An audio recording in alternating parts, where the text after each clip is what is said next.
We are here at the Line Street Cemetery to start the work on a grant we recently got from the Florida Department of State Division of Historic Resources. It's for the Abandoned African-American Cemeteries Grant Program. The cemetery was originally initiated or started in 1901, and when they rediscovered the cemetery back in the 1980s, they found some headstones that you can see, and they just made an arbitrary guess of where this cemetery was. About 50 by 50 square foot fence, but the deed for the cemetery that the city has is 0.8 acres. So we're here to find out if there are other graves or remains in this area that we need to respect, we need to conserve, we need to preserve for our historic resources for the future.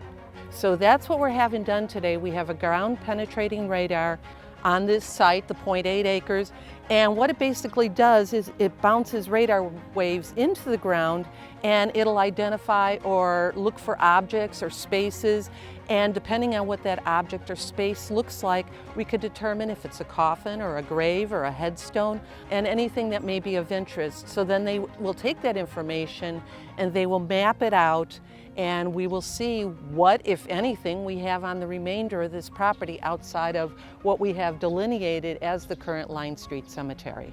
It's important that the city look at our historic resources because the history tells us of where we were and where we're going. If we forget history, we're not going to know what brought us here as peoples.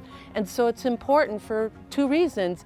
It's a history of the African-American heritage in this area, as well as some of the founding members of this community, as well as the city, are buried here. So it's important that we conserve, remember, and preserve these historic resources.